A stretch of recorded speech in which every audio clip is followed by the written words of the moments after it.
Attorney general की duty पूछ रहा है और मैं आपको बता दूं कि दिल्ली पुलिस के अंदर ऐसे स्टेटमेंट टाइप क्वेश्चन पूछे जाते हैं। भारत के पहले महान्यायवादी MC शीतलवार्थ और वर्तमान में 16वें नंबर के महान्यायवादी R वेंकट रमनी। 100% तो प्यारे बच्चों जी के आप लोग सभी जानते हो, एक अथाह सागर, उसमें से हमें मोती चुनने। किसी एग्जाम में 20% है तो 20 मोती चुनने हैं, 25% है तो 25 मोती चुनने हैं। पूरे सागर का मंथन करना पड़ता, एक टॉपिक के लिए पूरा एक किताब को पढ़ना पड़ता। ठीक है, तो एग्जाम का लेवल भी आप लोग जज मत किया करो। ऐसी जो स्टेटिक जो पर्टिकुलर प्लेसेस है वहां से पूछे जा सकते हैं। एयरफोर्स के अंदर जो सबसे बड़ा पोस्ट होता है उसको बोलते हैं air chief marshal. Swami Vivekananda ji का भाई एक तो 1893 वाला शिकागो सम्मेलन पढ़ के जाए एग्जाम में। संविधान संशोधन एक इंपॉर्टेंट टॉपिक जहां से हर एग्जाम में क्वेश्चन आता ही आता है। 5 ईयर जो प्लानिंग है ये कहां से ली गई है? रूस से।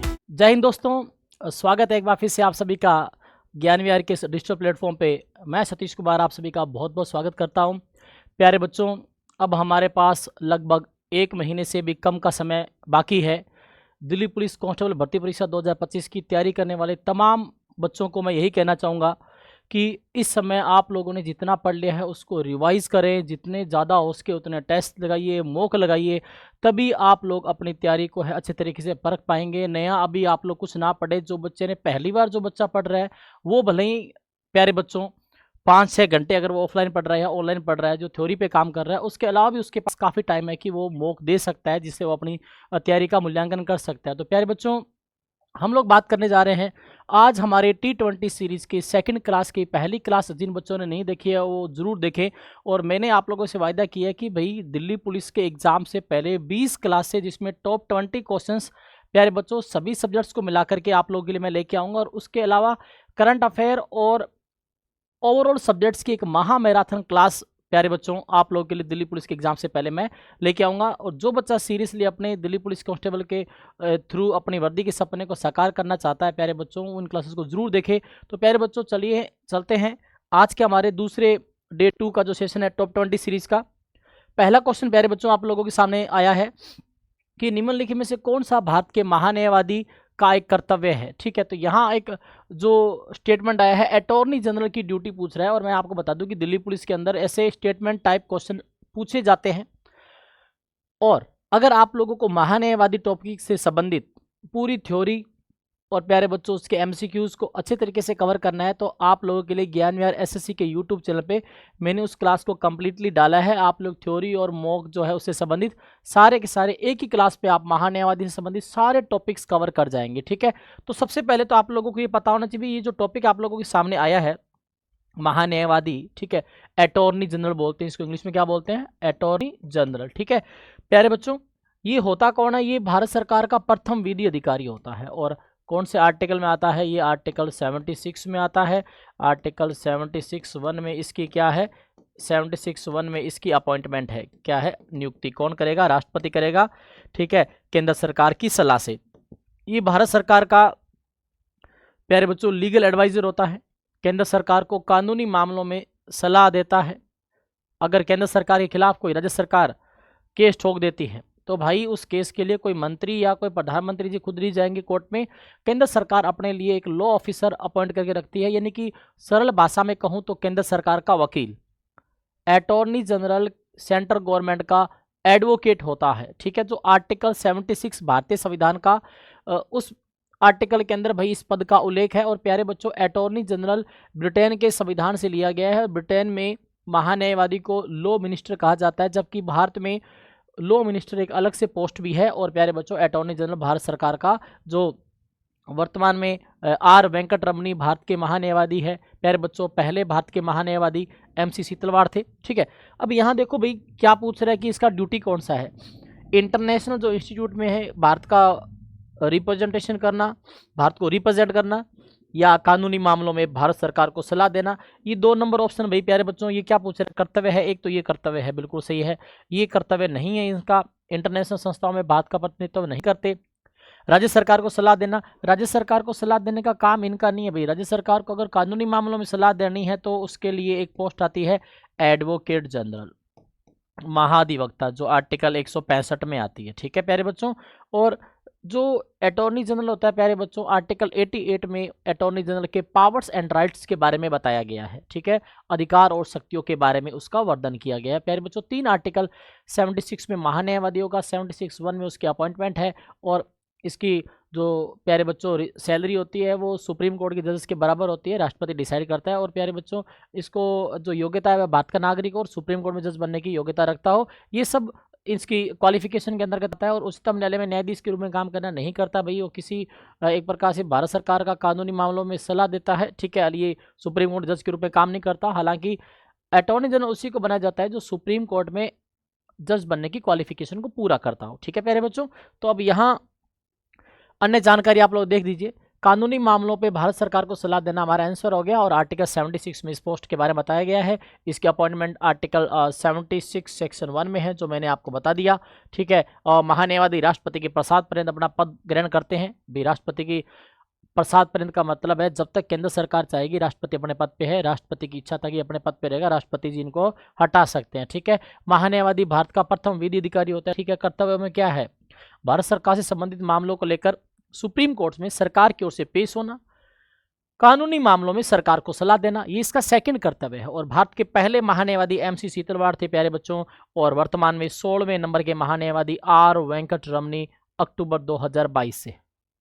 सारी बातें आप लोगों के सामने इस टॉपिक से आप लोगों ने सीखी। और मैं हमेशा बोलता हूं, कोई भी क्वेश्चन पढ़ रहे हो उसका पोस्टमार्टम मेथड करना सीख लो, आप जीके पे विजय हासिल कर जाओगे 90%। 100% तो प्यारे बच्चों जीके आप लोग सभी जानते हो एक अथाह सागर है, उसमें से हमें मोती चुनने हैं। किसी एग्जाम में 20% है तो 20 मोती चुनने हैं, 25% है तो 25 मोती चुनने हैं। पूरे सागर का मंथन करना पड़ता है, एक टॉपिक के लिए पूरा एक किताब को पढ़ना पड़ता है, ठीक है। तो एग्ज़ाम का लेवल भी आप लोग जज मत किया करो। कोई बच्चा सीजल की तैयारी कर रहा है, कोई रेलवे की तैयारी करता है, तो उनको लगता है कि दिल्ली पुलिस कांस्टेबल का जो एग्ज़ाम होगा बहुत ही आसान एग्जाम होने वाला है। अगर किसी बच्चे ने भले ही वेंडर चेंज हो गया हो, लेकिन प्रीवियस ईयर के दिल्ली पुलिस के आप जीके के क्वेश्चन देखोगे तो आपको लगेगा कि हाँ भाई लेवल का पेपर आता है, तो उसी हिसाब से आप लोगों को तैयारी करनी है, ठीक है। अगले क्वेश्चन की बात कर लेते हैं। अब देखो ये प्यारे बच्चों करंट जीके से संबंधित एक क्वेश्चन पूछा गया कि हाल ही में हाइड्रोजन से चलने वाले जो ट्रक की बात हो रही है यहाँ पे, पहला ट्रायल किसने शुरू किया? प्यारे बच्चों हाइड्रोजन से चलने वाली ट्रेन के बारे में आप लोगों ने सुना होगा भी, ठीक है। ट्रेन का ट्रायल भी भारत सरकार ने किया। एंड यहाँ पे हाइड्रोजन से चलने वाले पहले ट्रक का जो संचालन है इनमें से कौन सी कंपनी ने किया है? अभी प्यारे बच्चों ट्रक ज़्यादातर आप लोग सभी देखते हो या तो अशोक लेलैंड के चलते हैं, महिंद्रा एंड महिंद्रा पे भी लोग जा सकते हैं, लेकिन ये करंट अफेयर से संबंधित एक क्वेश्चन पूछा गया है कि टाटा मोटर्स भी, ठीक है, टाटा मोटर्स ने हाल ही में हाइड्रोजन चलने वाला ट्रक का पहला ट्रायल शुरू किया। और प्यारे बच्चों ये जो ट्रायल है इसको हरी झंडी थी हमारे सड़क परिवहन मंत्रालय के धनी नितिन गडकरी जी ने। यहाँ देख सकते हो आप लोग, ये छायाचित्र है जब इन्होंने फ्लैग ऑफ सेरेमनी जो है इंडियाज फर्स्ट हाइड्रोजन ट्रक, ठीक है प्यारे बच्चों। तो ये जरूर आप लोग याद रख लेना, ये हाइड्रोजन से चलने वाला पहले ट्रक का कंपनी पूछ ले टाटा मोटर्स, और ये सड़क परिवहन मंत्री हमारे कौन है? नितिन गडकरी, ठीक है। बढ़िया क्वेश्चन बनेगा। अगला क्वेश्चन है हिस्ट्री से। हालांकि मैंने आप लोगों को ये बताया था कि भाई अगर कोई बच्चा हिस्ट्री कम टाइम में पढ़ के जा रहा है, अगर उसने पहले से पूरी चीज़ें अच्छे तरीके से कवर कर ली है, तो उसको लगता है भी क्या सर मुगलों से क्वेश्चन आएगा कि नहीं आएगा।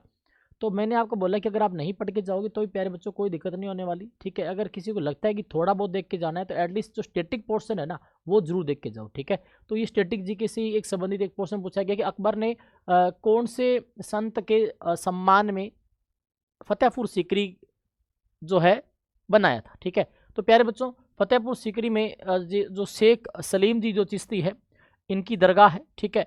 तो यहाँ पे इनका जो है ये धार्मिक स्थान है, तो ये अकबर ने बनाया था। और अकबर के 9 रत्न भी आप लोग एग्जाम में पढ़ के जाना भाई, जो 9 रत्न है, ठीक है, वो जरूर पढ़ के जाएं, अकबर के एग्जाम में आते हैं। यहाँ देखो शेख सलीम चिश्ती आंसर है हमारा। मुगल बादशाह अकबर ने 1572 और 1585 के बीच में ये जो फतेहपुर सीकरी में अपनी राजधानी बनाई। इसका निर्माण लाल बलुआ पत्थर से किया गया है। यह सूफी संत शेख सलीम चिश्ती के सम्मान में बनाया गया था, ठीक है। तो यहाँ से ऐसे क्वेश्चन भले ही आप लोग जैसे युद्ध वगैरह इनसे ना पूछे जाए, लेकिन ऐसे जो स्टैटिक जो पर्टिकुलर प्लेसेस है वहाँ से पूछे जा सकते हैं, ठीक है प्यारे बच्चों। तो ये क्वेश्चन जरूर याद रखना, अच्छा क्वेश्चन है ये। अगला क्वेश्चन आया देखो भाई, ये भी करंट अफेयर से संबंधित है। निम्नलिखित में से किस भारतीय नौसेना कार्मिक को इंडियन नेवी के जो कार्मिक है शौर्य चक्र 2024 से सम्मानित किया गया? ये काफ़ी सुर्खियों में रहा प्यारे बच्चों। एक जल अभियान के तहत इनको सम्मानित किया गया जिन्होंने अपनी जान की बाजी खेल करके जो है सुरक्षा अभियान चलाया। कैप्टन शरद सिनसुनवाल। प्यारे बच्चों, इनको 2024 का नवल सेना के अंदर कार्यरत है ये, ठीक है। 2024 के शौर्य चक्र से सम्मानित किया गया। यहाँ आप देख सकते हो कैप्टन शरद सिनसुनवाल, ये इनका छायाचित्र है, ठीक है। इनको सम्मानित किया गया। उन्हें यह सम्मान उनकी असाधारण बहादुरी के लिए मिला, क्योंकि उन्होंने एक महत्वपूर्ण मिशन में नेतृत्व और साहस का प्रदर्शन किया, ठीक है। प्यारे बच्चों, नौसेना के बारे में आप लोगों को बता दूं कि जो हमारी जो नेवी है, नेवी डे कब मनाया जाता है? 4 दिसंबर को मनाया जाता है। नेवी की स्थापना कब हुई थी? 1950 में, ठीक है। और नेवी का हेडक्वार्टर कहाँ है प्यारे बच्चों? न्यू दिल्ली में है, ठीक है। नौसेना की बात हो रही है, नवल सेना। और बात करें इसमें जो हाईएस्ट पोस्ट होती है उसको क्या बोलते हैं? एडमिरल बोलते हैं, ठीक है। और एडमिरल वर्तमान में कौन है प्यारे बच्चों? दिनेश कुमार त्रिपाठी। वर्तमान में डीके त्रिपाठी प्यारे बच्चों नौसेना के हेड है। उसी प्रकार से आपको एयरफोर्स, आर्मी और जो नेवी है ये तो आप लोगों ने पढ़ लिया। एयरफोर्स और आर्मी के बारे में भी पता होना चाहिए। एयरफोर्स डे सेलिब्रेट किया जाता है प्यारे बच्चों 8 जो हमारा अक्टूबर है, ठीक है। और उसके अलावा जो आर्मी डे है वो 15 जनवरी को मनाया जाता है। एयरफोर्स की स्थापना दिवस, आर्मी का स्थापना दिवस और उसके अलावा हेडक्वार्टर तो तीनों का नई दिल्ली में। और एयरफोर्स के अंदर जो सबसे बड़ा पोस्ट होता है उसको बोलते हैं एयर चीफ मार्शल। और आर्मी में जो सबसे बड़ा होता है वो जनरल होता है। तीनों सेनाओं के ऊपर जो पोस्ट है वो सीडीएस की होती है, chief of defence staff. India के पहले सीडीएस जनरल बिपिन रावत थे, ठीक है। अब वर्तमान में अनिल चौहान है, ठीक है, जनरल अनिल चौहान। तो प्यारे बच्चों, इसी से बेसिक हमें पता होना चाहिए। और तीनों सेनाओं का जो हेडक्वार्टर नई दिल्ली में है। उसके अलावा अगर बात करें तीनों सेनाओं का जो सुप्रीम कमांडर होता है, सेनापति होता है, वो आर्टिकल 53 सेक्शन 2 के तहत संविधान का जो आर्टिकल ये कहता है कि राष्ट्रपति होगा। और ये प्रावधान कि राष्ट्रपति तीनों सेनाओं का हेड है, ये प्रावधान प्यारे बच्चों अमेरिका के संविधान से लिया गया है। ये बढ़िया प्रश्न बनता है। तो कोई भी क्वेश्चन है उसके बारे में आप लोगों को कंप्लीट जो एनालिसिस है वो करना आना चाहिए, तब जाके आप लोग अच्छे तरीके से जो है एग्जाम में अच्छा कर पाएंगे, ठीक है। चलते हैं अगले क्वेश्चन की ओर। देखो भाई, ऐसे क्वेश्चन जो अलग अलग समाज से पूछे जाते हैं हिस्ट्री के अंदर प्यारे बच्चों, एक फेमस जो टॉप 100 जीके के जो सवाल रहेंगे हिस्ट्री के प्यारे बच्चों, वो मैं आप लोगों के लिए जरूर लेके आऊँ। उसमें सारे समाज आ जाएंगे, चाहे वो परमहंस समाज है, एशियाटिक सोसाइटी है, ब्रह्म समाज है, आर्य समाज है। ये फेमस जो सोसाइटीज़ है, इनकी स्थापना कब हुई, किसी ने की, एग्जाम में आता ही आता है भाई। हर एक समाज का मुख्य उद्देश्य था कि समाज के अंदर जो बैड कस्टम्स है, जो बुराइयां हैं, कुरीतियां हैं, उनको समाप्त करना इसका मुख्य उद्देश्य था। अब बात कर लेते हैं यहाँ पे कि ब्रह्म समाज के संस्थापक हुए। ब्रह्म समाज के संस्थापक थे राजा राम मोहन राय, ठीक है। 1828 में ब्रह्म समाज की स्थापना हुई थी। और राजा राम मोहन राय की सहायता से ही प्यारे बच्चों 1829 में सती प्रथा का अंत हुआ था। सती प्रथा का अंत हुआ था, ठीक है। और ये करने वाले जो गवर्नर जनरल थे वो कौन थे? Lord William Bentinck. बढ़िया प्रश्न है, ठीक है। और ईश्वरचंद्र विद्यासागर की सहायता से भारत में क्या होता? विधवा पुनर्विवाह अधिनियम। किस लिए फेमस थे ये? विधवा पुनर्विवाह जो एक्ट था, अधिनियम। स्वामी दयानंद सरस्वती प्यारे बच्चों, इनका संबंध आर्य समाज से है, ठीक है। और उसके अलावा बड़ी जो चीज़ है, इनका जो नारा था वो कौन सा था? वेदों की ओर लौटो,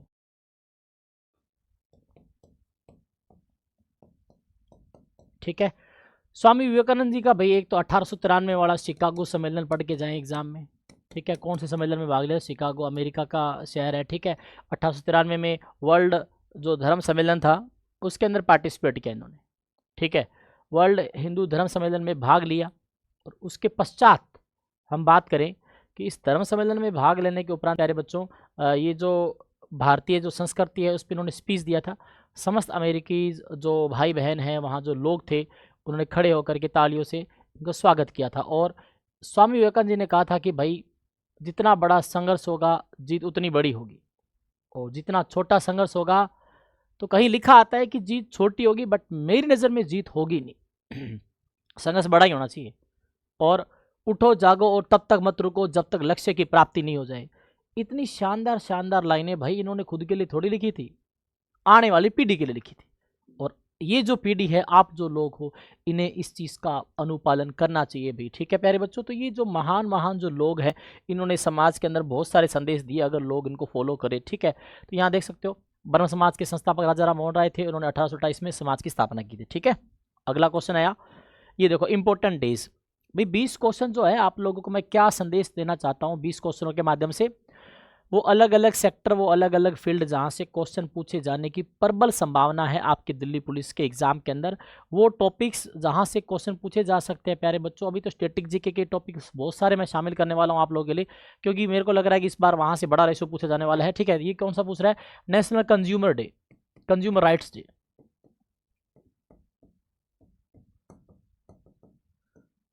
कंज्यूमर राइट्स डे, राष्ट्रीय उपभोक्ता अधिकार दिवस कब मनाया जाता है प्यारे बच्चों, ये मनाया जाता है 24 दिसंबर को। ठीक है, 24 नवंबर को क्या आता है भाई, ये शहीदी दिवस आता है गुरु तेग बहादुर का। ठीक है, गुरु तेग बहादुर का शहीदी दिवस आता है, और ये किससे संबंधित, 2 अक्टूबर। 2 अक्टूबर आप लोग सभी जानते हो भाई गांधी जयंती है प्यारे बच्चों। ठीक है, प्लस क्या है, इस दिन लाल बहादुर शास्त्री जयंती भी है। ठीक है, प्लस और क्या है इस दिन, अंतर्राष्ट्रीय अहिंसा दिवस, इंटरनेशनल नॉन वायलेंस डे।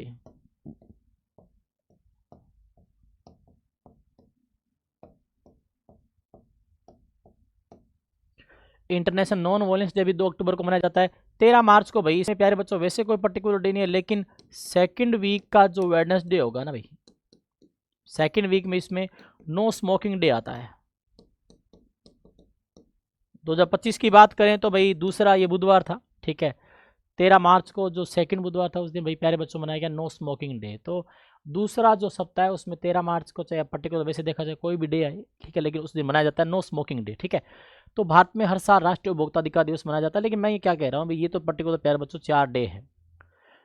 12 महीनों में आप लोगों को हर महीने के इंपॉर्टेंट डेज, भाई जरूरी नहीं है 365 में से आप लोग 365 पढ़ के जाए, हर दिन कोई ना कोई डे होता है, लेकिन इंपॉर्टेंट डेज जो है ना, वो प्यारे बच्चों लगभग 180 तक है, 50% है। और आजकल डेज तक ही सीमित नहीं है एसएससी, आजकल प्यारे बच्चों पर्टिकुलर डे, उसकी थीम पूछी जाती है, विषय वस्तु पूछी जाती है। और विषय वस्तु तो करंट अफेयर का टॉपिक हो गया, तो पढ़ के जाना पड़ेगा, पढ़ के जाना पड़ेगा। फेमस फेमस जो डेज है ना, उनकी थीम पढ़ के जाएं, विषय वस्तु पढ़ के जाएं, ठीक है, काम आएगी। ये देखो भाई, राष्ट्रीय उपभोक्ता दिवस प्रत्येक वर्ष 24 दिसंबर को मनाया जाता है। यह दिन उपभोक्ताओं के अधिकारों की रक्षा और लोगों को इसके प्रति जागरूक करने के लिए बनाया गया था। ठीक है भाई, तो याद रखना। और 25 दिसंबर को आप लोग सभी जानते हो, 25 दिसंबर को प्यारे बच्चों राष्ट्रीय सुशासन दिवस मनाया जाता है, अटल बिहारी वाजपेयी के जन्मदिन के अवसर पर।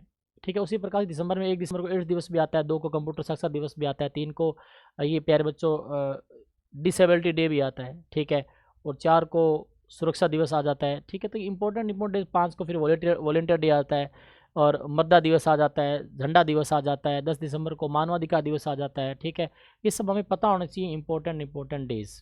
अब यहाँ पे आपने क्या पढ़ा, राष्ट्रीय ये जो उपभोक्ता अधिकार दिवस पढ़ा आप लोगों ने। ठीक है, ये दिस वन। ठीक है, national consumer rights day. World वाला आ जाए तो 15 मार्च को मनाया जाता है। मैं आपको बता दूं कि अगर यहाँ पे ये आ जाता वर्ल्ड उपभोक्ता अधिकार दिवस, वर्ल्ड कंज्यूमर राइट्स डे, ठीक है, तो 15 मार्च करना, गलती मत कर देना। ठीक है, दोनों अलग अलग है। जियोग्राफी का क्वेश्चन है कि कौन सी नदी प्रायद्वीपीय पठार से नहीं निकलती है, प्रायद्वीपीय पठार से नहीं निकलती है प्यारे बच्चों। इसमें से देखो भाई, महानदी कहाँ से निकलती है, छत्तीसगढ़ से निकलती है। ओके, और ये जो सोन नदी है प्यारे बच्चों, ये अमरकंटक वाली जगह से निकलती है। ठीक है, और ये चंबल, ये प्यारे बच्चों ये क्या बोलते हैं आपके एमपी। ठीक है, गंडक बच गई, गंडक प्रायद्वीपीय पठार से नहीं निकलती। और उसके अलावा बता दूं भाई प्यारे बच्चों, ताप्ती हो गई, ठीक है, कृष्णा हो गई, गोदावरी हो गई, ठीक है, और नर्मदा नदी, ये सब प्रायद्वीपीय पठार से निकलने वाली नदियां हैं। गंडक नदी भाई प्यारे बच्चों इसमें हमारा आंसर हो जाएगा, ये नहीं निकलती, ये सब पता होना चाहिए आपको नदियों का सिस्टम। ठीक है, यह नेपाल हिमालय से निकलती है और प्रायद्वीपीय पठार से नहीं निकलती। बढ़िया प्रश्न है। और ये जो नदियाँ, ये जो है ना प्रायद्वीपीय पठार से निकलने वाली, ये ज़्यादातर प्यारे बच्चों बारिश का जो पानी होता है ना, उस पर डिपेंड करती है। ठीक है, वर्षा के जल पर निर्भर करती है। ठीक है, चलते हैं अगले क्वेश्चन की ओर। अगला क्वेश्चन आया है कि इंडिया में कौन से संवैधानिक संशोधन अधिनियम 1989 द्वारा मतदान की आयु जो है 21 वर्ष से घटाई 18 वर्ष कर दी गई? ये तो प्यारे बच्चों संविधान संशोधन पूरा टॉपिक ही पढ़ा चुका हूं, एक कंप्लीट टॉपिक प्यारे बच्चों जो मैं आप लोगों को पढ़ा चुका हूं। संविधान संशोधन एक इंपॉर्टेंट टॉपिक जहां से हर एग्जाम में क्वेश्चन आता ही आता है। किसी बच्चे को लगता है कि भाई मेरे को संविधान संशोधन टॉपिक्स को लेकर के मेरे दिमाग में किसी प्रकार का संशय है, तो वो ज्ञानवार एसएससी के यूट्यूब चैनल पे प्यारे बच्चों मैंने 2 पार्ट के अंदर सारे संशोधन इंपॉर्टेंट जो आपको हर एग्जाम में काम आएंगे मैंने उसमें डाल दिए, आप इसको जरूर देख के जाए। तो ये जो अमेंडमेंट है 21 वर्ष से 18 वर्ष करने वाला है, ये 21वां संविधान संशोधन 61वां संविधान संशोधन है। 61 कब हुआ था? 1989 में, ठीक है। तो ये सारे संविधान संशोधन से 52 में है, 52 कब हुआ? 1985 में। क्या किससे संबंधित है? दल बदल कानून से संबंधित है, एंटी डिफेक्शन लॉ से संबंधित है, ठीक है। 73वां संविधान संशोधन किसे? पंचायती राज से।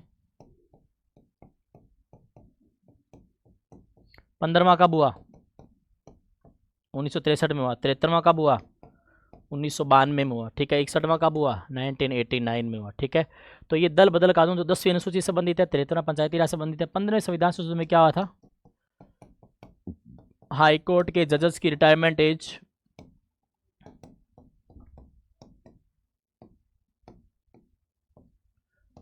रिटायरमेंट एज 60 वर्ष से बढ़ा के 62 वर्ष कर दी गई थी। 60 साल से बढ़ाकर के 62 वर्ष कर दी गई थी इसकी रिटायरमेंट एज, ठीक है। अच्छे तरीके से याद रखिएगा।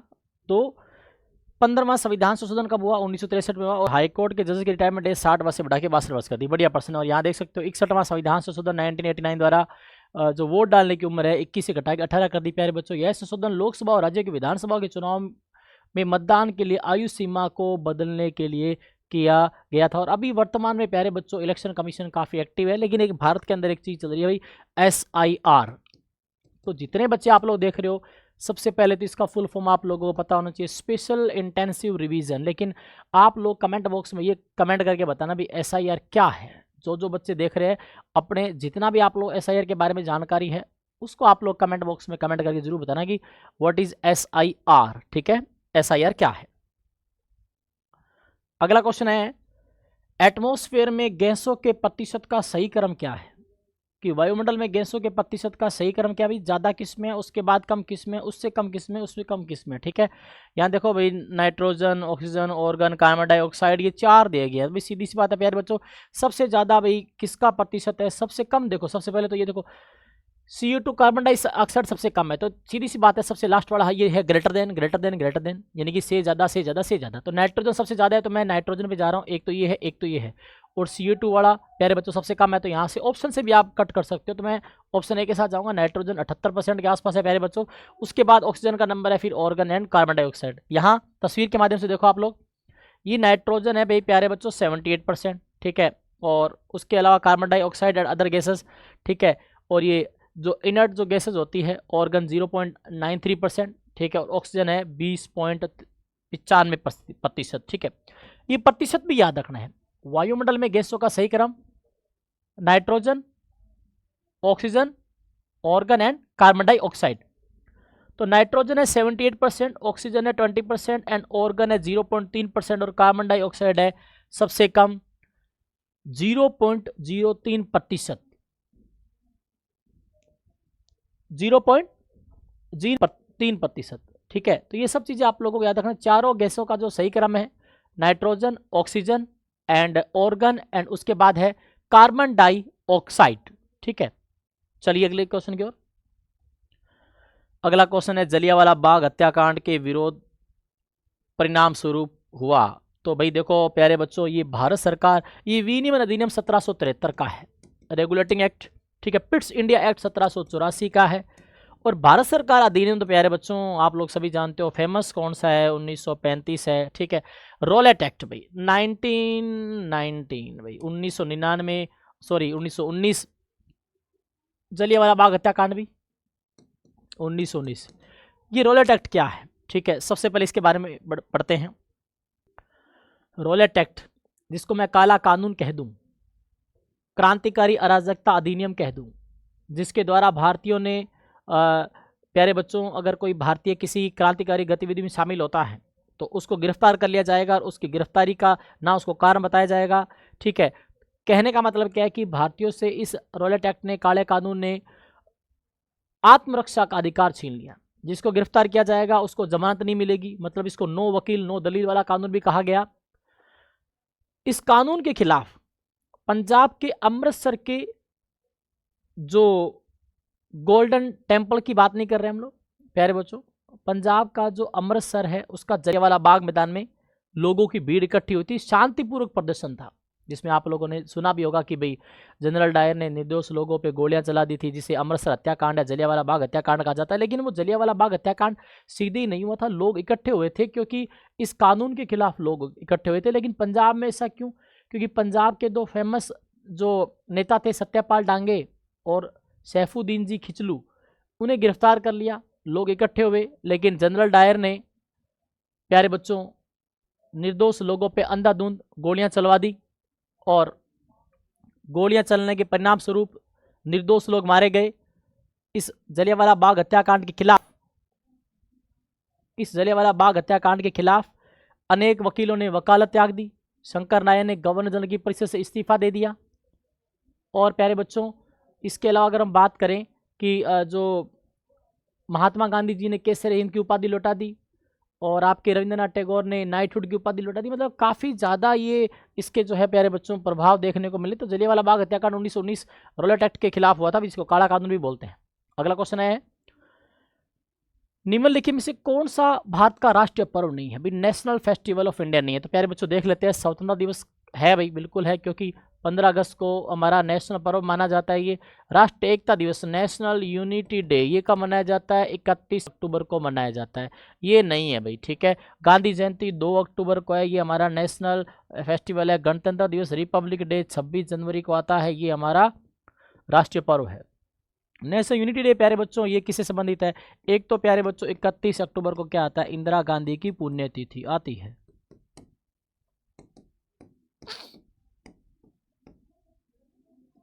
ठीक है, दूसरा क्या आता है? दूसरा इस दिन आता है प्यारे बच्चों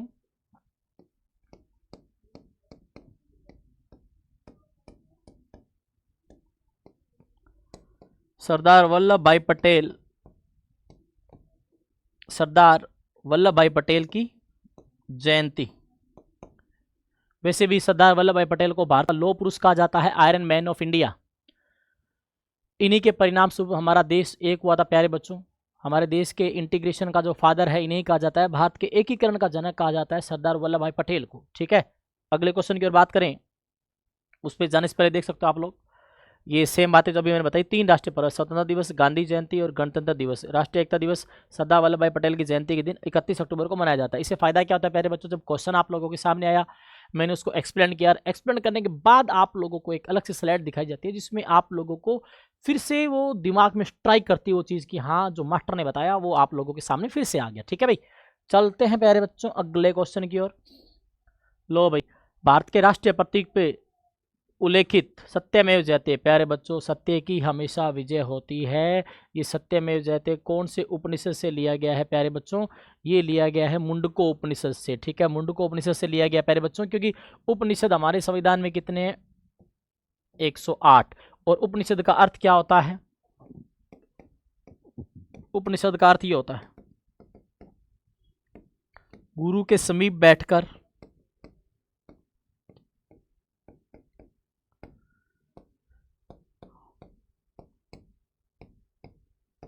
ज्ञान प्राप्त करना। गुरु के समीप बैठ करके ज्ञान प्राप्त करना उपनिषद कहलाता है। ये चीज़ आप लोग याद रखें। ठीक है, ये बढ़िया प्रश्न है भाई, मुंडको उपनिषद से लिया गया। बाकी अलग अलग कठ उपनिषद, केनोपनिषद और प्रश्नोपनिषद, ये सब आप लोगों को इनके बारे में अच्छे तरीके से पढ़ के जाना है। ठीक है, यहाँ देखो भाई, मुंडको उपनिषद जो सारनाथ स्थित अशोक के स्तंभ से वहाँ की अनुकृति है ये। ठीक है, सत्यमेव जयते भारत का राष्ट्रीय आदर्श वाक्य है। इसका अर्थ है सत्य की सदैव विजय होती है। सत्यमेव जयते भारत का राष्ट्रीय आदर्श वाक्य देवनागरी लिपि में अंकित है। तो यहाँ से 2 चीज़ आई, कौन कौन सी? सारनाथ स्थित अशोक स्तंभ, देवनागरी लिपि पढ़ के जाना। अर्थ क्या होता है ये नहीं पूछेगा एग्जाम में, लेकिन भारत का क्या है? राष्ट्रीय आदर्श वाक्य सत्यमेव जयते तथा यह भारत के राष्ट्रीय प्रतीक का एक अभिन्न हिस्सा है। 26 जनवरी 1950 को इसे भारत के राष्ट्रीय आदर्श वाक्य के रूप में अपनाया गया था। 26 जनवरी 1950 को हमारे देश को चलाने वाला जो कानून है मेरे प्यारे बच्चों लागू हुआ था। देश को चलाने के लिए नियम लागू हुए थे, रूल्स रेगुलेशन लागू हुए थे ऑन 26 जनवरी 1950। ठीक है प्यारे बच्चों, तो अब अगली बात कर लेते हैं।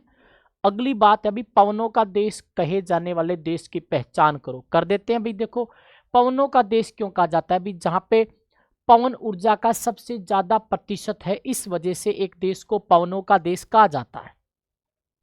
एक ऐसा देश जहां पे विंड एनर्जी सबसे ज्यादा प्रोडक्शन होता है, सबसे ज्यादा टरबाइन पर आधारित है। टरबाइंस भाई प्यारे बच्चों जो एनर्जी बनाने का काम करती है वो डेनमार्क है। डेनमार्क की राजधानी आप लोगों को पता होनी चाहिए कोपेनहेगन भाई। ठीक है, और चेक गणराज्य की राजधानी क्या है? प्राग। ठीक है, पोलैंड की राजधानी क्या है? वारसा। और जर्मनी की राजधानी आप लोग कमेंट बॉक्स में कमेंट करके बताएंगे,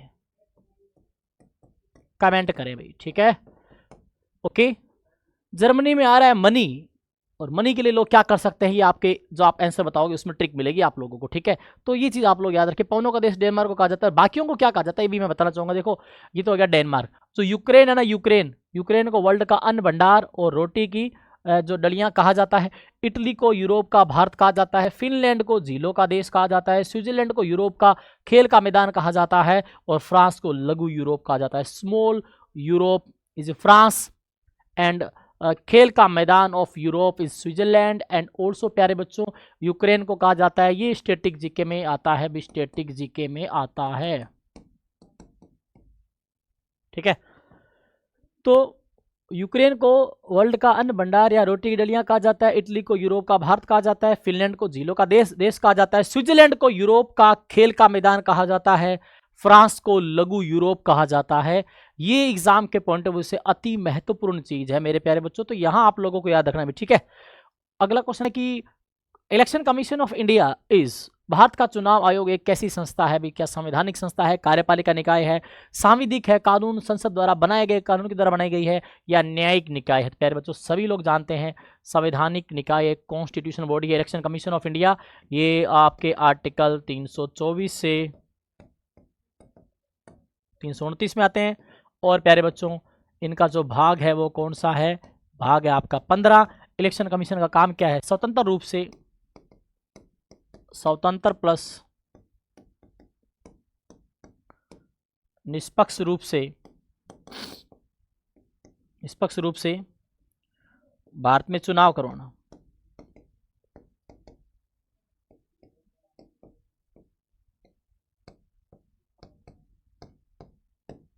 ठीक है, लोकसभा, राज्यसभा, विधानसभा, विधान परिषद, राष्ट्रपति उपराष्ट्रपति के चुनाव कराने का जिम्मा लोकसभा, राज्यसभा, विधानसभा, विधान परिषद, राष्ट्रपति उपराष्ट्रपति के चुनाव करवाने का जिम्मा हमारे भारतीय निर्वाचन आयोग के हाथ में होता है। रट्टा मार लेना जिंदगी भर। और इसके अलावा इन्फॉर्मेशन देखो भाई, संवैधानिक निकाय भाग 15 आर्टिकल में ये मैंने बता चुका हूँ। चुनाव आयोग की स्थापना 25 जनवरी 1950 को हुई थी। एक संवैधानिक निकाय है, 25 जनवरी को मनाया जाता है।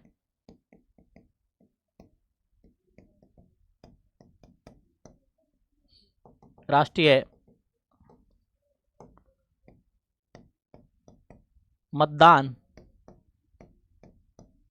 मतदाता दिवस, ये आएगा नेशनल वोटर्स डे।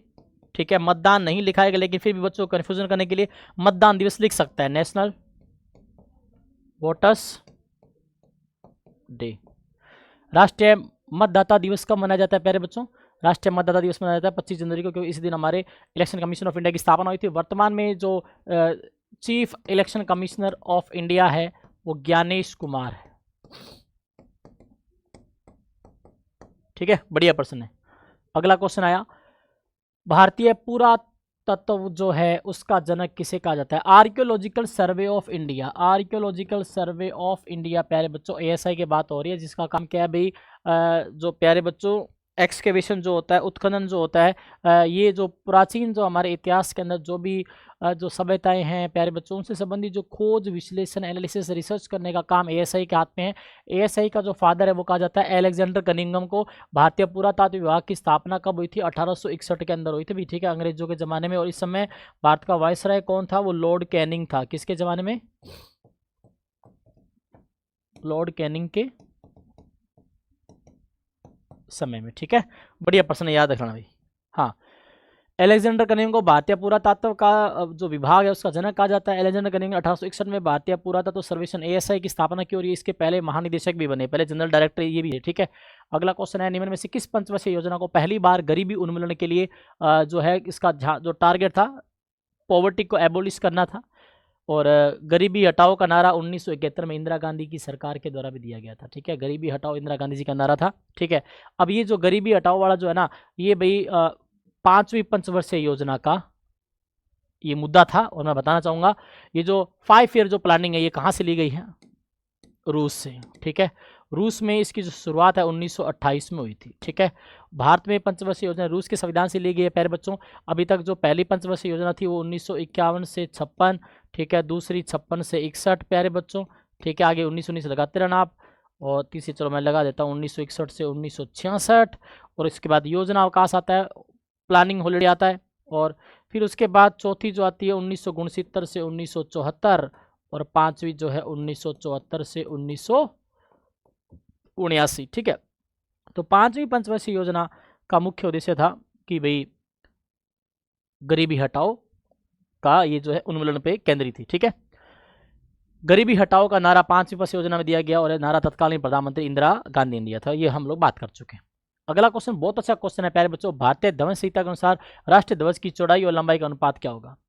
इस क्वेश्चन को देखते ही बहुत सारे विद्यार्थी हाथों हाथ प्रश्न का उत्तर देने की कोशिश करते हैं, और हर बार एग्जाम में मात खा जाते हैं। मात कैसे खाएंगे बताओ, सुनोगे आप लोग, सुनिए। बच्चों को लगता है कि लंबाई और चौड़ाई का अनुपात पूछा होगा। भाई लंबाई और चौड़ाई का अनुपात 3:2 है, लेकिन इसने पूछा क्या है चौड़ाई और लंबाई, तो उल्टा हो जाएगा 2:3। लो भाई, ये प्रश्न है उल्टा। राष्ट्र ध्वज की लंबाई और चौड़ाई का जो अनुपात है ना प्यारे बच्चों, ये चौड़ाई और लंबाई पूछी तो 2:3, लंबाई चौड़ाई पूछी तो 3:2। और हमारा जो राष्ट्रीय ध्वज है प्यारे बच्चों 2002 का एक लास्ट अधिनियम भी आप लोगों को याद रखना है। राष्ट्रीय ध्वज का आदर करना कौन सा मूल करते हुए ये भी पढ़ के जाना। और 15 अगस्त और 26 जनवरी को जो ध्वजारोहण और प्यारे बच्चों ध्वज फहराने में क्या अंतर है ये भी एक बच्चे को पता होना चाहिए। और उसके अलावा झंडे में तो तीनों जो 37 पट्टियां हैं उनका अनुपात पता होना चाहिए 1:1:1। और उसके अलावा ऊपर केसरिया है, बीच में वाइट है, अशोक चक्कर है, अशोक चक्कर में कितनी तीलियां हैं, उन तीलियों के मध्य जो एंगल है 2 के मध्य 15 डिग्री है। हर एक बात अच्छे तरीके से पढ़ के जाना। कौन सा रंग किसका प्रतीक है सबसे नीचे, भाई आप लोग सभी जानते हो हरा रंग है। ठीक है, अगला क्वेश्चन है, भारत के संविधान का अनुच्छेद कौन सा है जो बताता है कि यूनिफॉर्म सिविल कोड, समान नागरिक संहिता।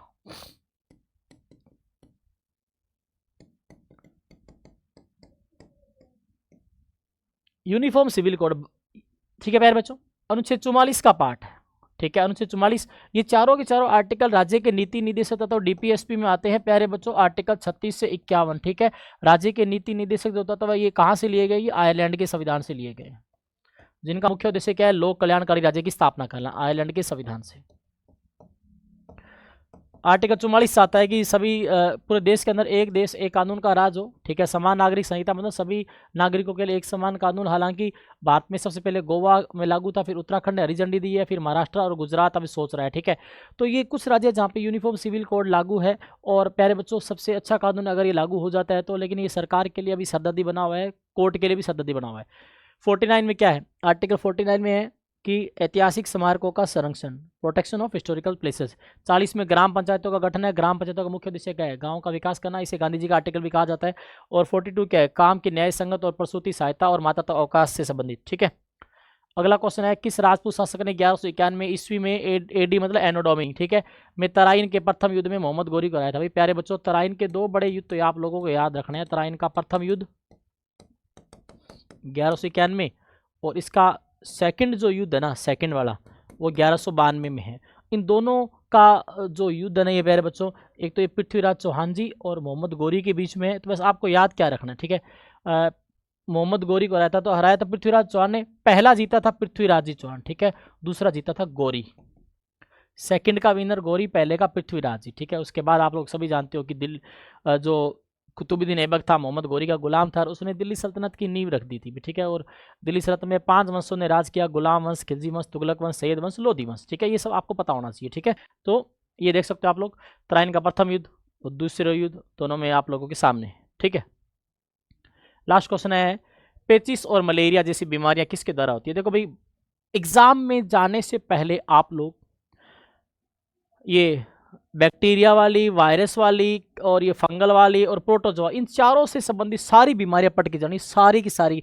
आई रिपीट प्यारे बच्चों, सबसे रिलेटेड बीमारियां पढ़ के जानी। लेकिन यहाँ पे मलेरिया पूछ रहा है, पेचिस पूछ रहा है, ये तो प्रोटोजोआ जनित ये आधारित प्यारे बच्चों बीमारियां हैं, एक कोशी है, ठीक है।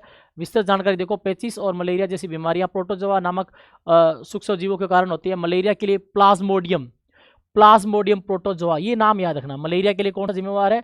प्लाज्मोडियम है, और जो मादा एनोफ्लीज मच्छर के काटने से फैलता है। वहीं पेचिस जो है, एमीबिक पेचिस का कारण एंट अमीबा हिस्टोलिटिका नामक प्रोटोजोआ है। तो दोनों का याद रखना, एंट अमीबा हिस्टो जो लिटिका नामक प्रोटोजोआ किसके लिए रिस्पॉन्सिबल है? पेचिस के लिए।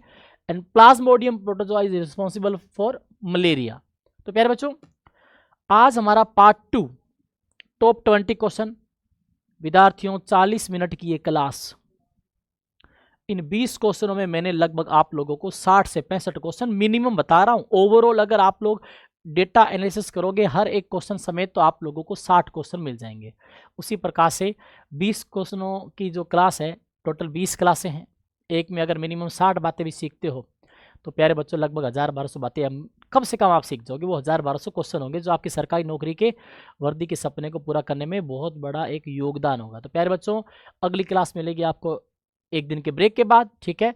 तो पढ़ते रहिए, मेहनत करते रहिए। जो बच्चा सीरियसली पढ़ रहा है उसको ये चैनल जरूर सब्सक्राइब कराएं, और कमेंट बॉक्स में जो जो मैंने आपको बातें कही है वो ज़रूर आप लोग लिखें, और उसके अलावा लाइक और शेयर करना ना भूलें। मिलते हैं अगली क्लास में। जय हिंद, जय भारत।